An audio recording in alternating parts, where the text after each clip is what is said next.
बिस्मिल्लाह बिस्मिल्लाहिर्रहमानिर्रहीम रब्बि इश्रह ली सदरी व यस्सिर ली अमरी वहलुल उक़दतम मिन लिसानी यफ़क़हू क़ौली रब्बि ज़िदनी इल्मा रब्बि ज़िदनी इल्मा रब्बि ज़िदनी इल्मा। प्यारे बच्चों, अस्सलामु अलैकुम। मैं आपको उर्दू ग्रामर के लेक्चर नंबर 3 में खुशामदीद कहती हूँ। बेटा, सबक की तरफ जाने से पहले चंद साबका वाक़फ़ियत पर एक नज़र। तो ख़त, हमने ख़त के बारे में पढ़ा। ख़त क्या है? तो ख़त की तारीफ़ क्या है? जब हम अपने से दूर लोगों से तहरीरी तौर पर बात करते हैं तो उसे ख़त कहा जाता है। ख़त को आदी मुलाकात भी कहते हैं, यानी जब हम आमने सामने मुलाकात नहीं कर सकते तो ख़त के ज़रिए जब हम मुलाकात करते हैं, यानी लिख के दूसरे को भेजते हैं, तो वो क्या होता है? ख़त होता है। ठीक है। तो ख़त को मकतूब और कातिब किसे कहते हैं? लिखने वाले को। और ख़त लिखने वाले को मकतूब निगार, और जिसको ख़त लिखा जाए उसे मकतूब इलैह कहते हैं। ठीक है। और इसी तरह ख़त के हिस्सों के बारे में हमने पढ़ा। तो बेटा, ख़त के हिस्से के पेशानी के यानी ऊपर, सबसे ऊपर दाएं जानब जो है अलकाब और तारीख़ और मकाम लिखा जाता है। ठीक है। फिर नीचे मिड में जो है अलकाब और आदाब लिखे जाते हैं। फिर दरमियान में नफ्स मज़मून आते हैं और आखिर में दुआइया और इख्तितामिया कलिमात आते हैं। इसी तरह ख़त की इक़साम के बारे में पढ़ा। तो ख़त की इक़साम कितनी है? 2 हैं। ठीक है। रस्मी खतूत और गैर रस्मी खतूत। तो रस्मी खतूत के बारे में पढ़ा। तो रस्मी खतूत क्या हैं? यानी ऐसे ख़त जो किसी दफ्तर को या किसी महकमे को या किसी भी ओहदेदार को लिखे जाते हैं तो वो क्या कहलाते हैं? रस्मी खतूत कहलाते हैं। तो रस्मी खतूत जो होते हैं उनमें कौन सी ज़ुबान इस्तेमाल की जाती है? उनमें दफ्तरी ज़ुबान इस्तेमाल की जाती है। रस्मी खतूत में दफ्तरी ज़ुबान इस्तेमाल की जाती है और मकासद, यानी जिस मकसद के लिए लिख रहे हैं सिर्फ़ और सिर्फ वही मकसद बयान किया जाता है। कोई इधर उधर की बात नहीं की जाती और छोटे छोटे जुमलों में लिखा जाता है और मुनासिब और आसान अल्फाज जो हैं तो वो उनका इंतखाब किया जाता है। तो वो क्या होते हैं? रस्मी खतूत। तो आज जो है हम कौन से खतूत के बारे में पढ़ेंगे? तो आज हम गैर रस्मी खतूत के बारे में पढ़ेंगे। किसके बारे में पढ़ेंगे? गैर रस्मी खतूत के बारे में। ठीक है। यानी वो खतूत जो वालदेन, रिश्तेदारों और दोस्त अहबाब के नाम लिखे जाते हैं। यानी वालदेन से, जब वालदेन हमसे दूर होते हैं उनको लिखे जाते हैं, या कोई रिश्तेदार हमसे दूर होते हैं उनको लिखे जाते हैं, या दोस्त अहबाब को लिखे जाते हैं। ठीक है। तो गैर रस्मी खतूत क्या होते हैं? जो वालदेन, रिश्तेदारों और दोस्त अहबाब को लिखे जाते हैं। ठीक है। किसी भी मकसद के लिए। ठीक है। तो वो क्या होते हैं? गैर रस्मी खतूत कहलाते हैं। अब इसकी प्रॉपर तारीफ देखें। वो खतूत जो वालदेन, रिश्तेदारों और दोस्त अहबाब को लिखे जाने वाले ख़त क्या कहलाते हैं? गैर रस्मी खतूत कहलाते हैं। यानी जो वालदेन, रिश्तेदारों और दोस्त अहबाब को लिखे जाने वाले ख़त हैं वो क्या कहलाते हैं? गैर रस्मी खतूत। गैर रस्मी खतूत जो हैं वो किसे कहते हैं? जो वालदेन, रिश्तेदारों और दोस्त अहबाब को लिखे जाएं वो गैर रस्मी खतूत होते हैं। ठीक है।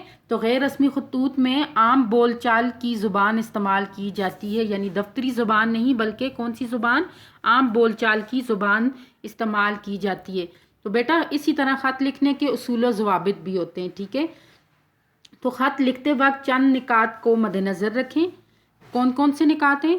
ख़त की तहरीरें नहायत सादा और आसान होनी चाहिए। ठीक है। जिस मकसद के लिए ख़त लिख रहे हैं वो मकसद बयान करना चाहिए। ठीक है। और फजूल की तहरीर से गुरेज करना चाहिए, यानी कोई फजूल बात नहीं लिखनी चाहिए बल्कि जो मकसद आप बयान करना चाह रहे हैं उसी मकसद से मुतल्लिक आपको बात लिखनी चाहिए। ठीक है।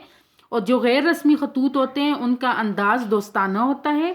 ठीक है। दोस्ताना अंदाज होता है, मगर जो वालदेन और रिश्तेदारों को लिखे जाते हैं उसमें आपका जो उनसे रिश्ते है उसको आपने मद्देनज़र रख कर तो अदब का लिहाज भी ज़रूर करना है। ठीक है। और उसमें क्या किया जाता है? हालातों वाक़यात का ज़िक्र किया जाता है।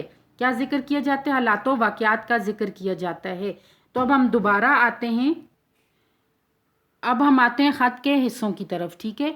तो बेटा, ख़त के हिस्से मैंने आपको बताया था कि ख़त के हिस्सों में सबसे पहले आती है मकाम रवानगी और तारीफ़। क्या आती है? मकाम रवानगी और तारीफ़, यानी जहाँ से हम भेज रहे हैं तो मैंने यहाँ पे मकाम रवानगी में कमरा इम्तिहान लिखा है। क्यों लिखा है? कि ज़ाहिर है ये हमारे जब पेपर्स में आते हैं तो पेपर में हम कमरा इम्तिहान में ही मौजूद होते हैं, तो हमने क्या लिखना होता है, यानी अपनी कोर्स के लिहाज से, अपनी किताबों के लिहाज से हमने क्या लिखना होता है? हमने यहाँ पे लिखना होता है कमरा इम्तिहान, और जो उस दिन की तारीख़ होती है वो लिखनी होती है। ठीक है।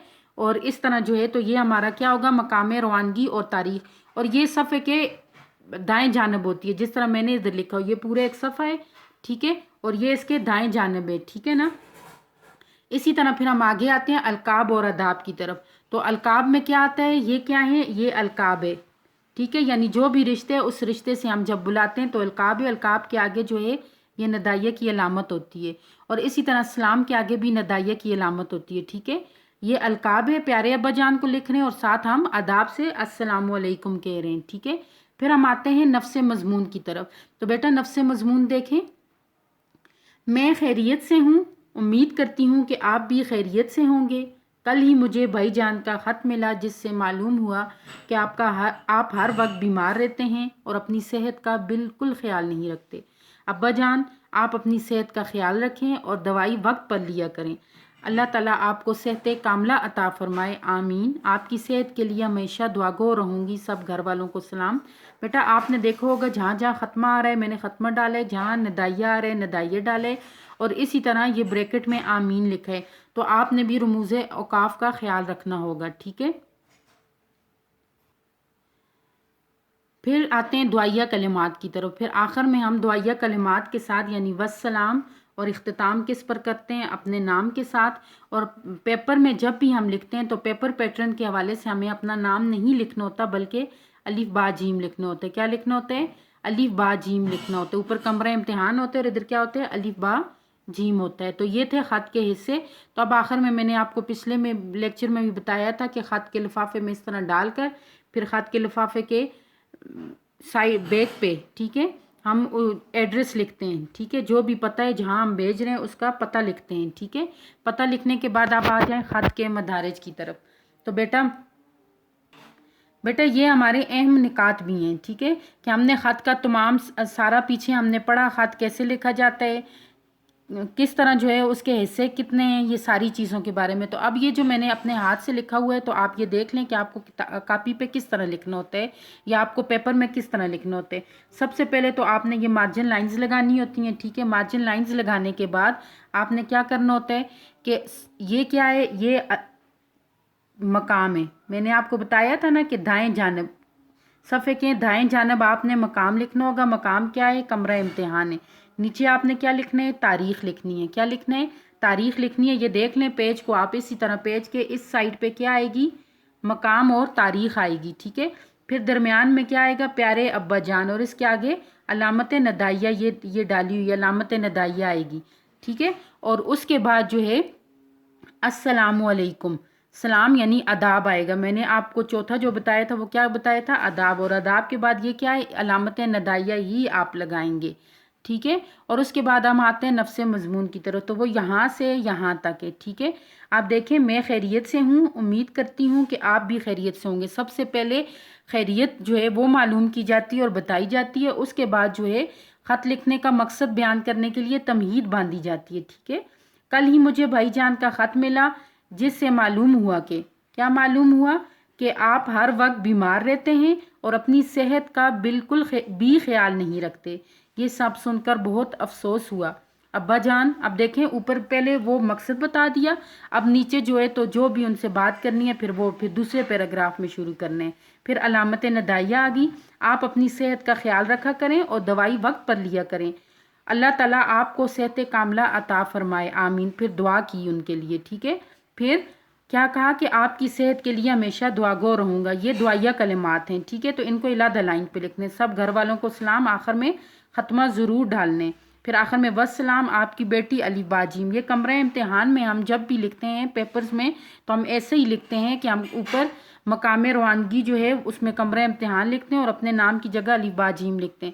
بیٹا اس کے علاوہ جب آپ ویسے اگر کسی رشتہ دار کو خط لکھیں تو آپ جس جگہ سے لکھ رہے ہیں یہاں پہ مقام روانگی جو ہے جس جگہ سے لکھ رہے ہیں اس جگہ کا نام لکھیں بے شک، ٹھیک ہے. مگر پیپر پیٹرن کے حساب سے آپ کو ایسے لکھنا ہوگا اور یہاں پہ بھی آپ جو ہے تو اپنا نام لکھ لیں. مگر یہ پیپر پیٹرن کے حساب سے جس طرح میں نے لکھا ہے اس طرح ہوگا، ٹھیک ہے. اچھا جی، اب ہم آتے ہیں اپنے اہم نکات کی طرف، ٹھیک ہے. تو یہ بھی ہمارا میں نے آپ کو پہلے خط کے حصے بتائے مگر خط کا مکمل جو ہے تو وہ میں نے پیٹرن آپ کو یہاں پہ بتا دیا کہ دائیں جانب کیا لکھنا ہے آپ نے. दाएं जानब जो है, तो पहले सबसे पहले ख़त की तारीफ़ की तरफ आते हैं। तो बेटा ख़त की तारीफ़ की तरफ आते हैं। तो ख़त क्या है?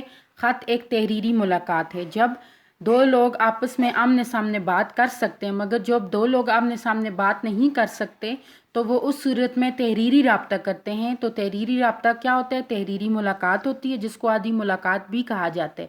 और ख़त ऐसे लिखा जाता है कि जो पढ़ने वाला, जो मकतूबल है, जो ख़त पढ़ने वाला है, उसको लगे कि वो मेरे सामने ही है, इसलिए इसको आदि मुलाकात भी कहते हैं। ठीक है, ख़त को मकतूब कहते हैं, ख़त लिखने वाले को मकतूब निगार, और जिसको ख़त लिखा जाता है उसे मकतूब अलैह कहते हैं। इसी तरह ख़त की इक़साम के बारे में हमने पढ़ा कि ख़त दो किस्म की होते हैं, एक रस्मी खतूत और एक गैर रस्मी खतूत। ठीक है, और ख़त के हिस्सों के बारे में हमने पढ़ा। तो ख़त में सबसे पहले पेशानी पे दाएं जानब हम मकाम रवानगी और तारीख़ लिखते हैं, फिर उससे नीचे वाली लाइन पे दरमियान में हम जो है अलकाब लिखते हैं, यानी जिसको लिख रहे हैं तो उसको जिस भी नाम से मुखातब करते हैं वो लिखते हैं। फिर उसके साथ जो है तो फिर हम दाएं जानब आकर ऊपर अस्सलामु अलैकुम नीचे वाली लाइन पे लिख के, जहाँ पे अस्सलामु अलैकुम ख़त्म होते हैं वहाँ पे हर्फ अलामत नदाइया लगा के नीचे नफ्स मज़मून लिखते हैं, और आखिर में दुआया कलिमात लिखते हैं, और फिर इख्तिताम लिखते हैं, और जिसमें अपना नाम वगैरह भी लिखते हैं। ठीक है, फिर मैंने आपको बताया रस्मी खतूत के बारे में, यानी रस्मी खतूत वो खतूत होते हैं जो किसी दफ्तर में किसी अहदेदार को या किसी महकमे को लिखे जाते हैं। वो क्या होते हैं? गैर रस्मी खतूत होते हैं, जिनमें दफ्तरी ज़ुबान का इस्तेमाल किया जाता है। और इसी तरह गैर रस्मी खतूत वो खतूत होते हैं जिनमें जो है तो वालिदैन को, रिश्तेदारों और दोस्त अहबाब को लिखे जाते हैं, और जिनमें दोस्ताना अंदाज और आदाब को मलहूज़े ख़ास रखा जाता है। ठीक है, और इसी तरह ख़त लिखने के उसूल क्या हैं कि ख़त जो है वो बामकसद होना चाहिए, उसको छोटे छोटे जुमले होने चाहिए, आसान और सादा अल्फाज जो हैं उनका इस्तेमाल होना चाहिए। ठीक है, और जिस मकसद के तहत लिख रहे हैं वो मकसद बयान करना चाहिए। ठीक है, तो अभी हम आते हैं अपने घर के काम की तरफ। ठीक है बेटा, तो सबसे पहले तो आपने अपने प्रैक्टिस रजिस्टर पे घर का काम लिखना है, और उसके ऊपर आपने ये गैर रस्मी ख़त जो है वो लिखने हैं। गैर रस्मी ख़त लिख के आपने ऊपर लिखना है चचा जान के नाम ख़त। ठीक है, ये लिख के फिर तोहफ़ा भेजने के लिए चचा जान के नाम ख़त। फिर आपने नीचे ख़त लिखने हैं, किस पैटर्न पे लिखने हैं? जो पैटर्न मैंने अभी आपको बताया है, इस पैटर्न पे आपने अपने चचा जान को ख़त लिखने हैं, और उसका उन्वान क्या होगा, यानी जो उन्होंने आपके लिए तोहफ़ा भेजा उसका शुक्रिया अदा करने के लिए आपने उनको ख़त लिखने हैं, और आपने कहाँ लिखने हैं? अपने प्रैक्टिस रजिस्टर पे। और बेटा जो आपका अगस्त का ऑनलाइन काम 31 अगस्त को आपने स्कूल में सबमिट करवाना था, तो आपने यकीनन सबमिट करवा दिया होगा। तो कल जो है तो उसका रिज़ल्ट है, सॉरी आज 5 सितंबर है, तो आज सैटरडे को रिज़ल्ट है। तो आप ऐसा करें, अपनी नीट कापियाँ भी स्कूल से कलेक्ट कर लें।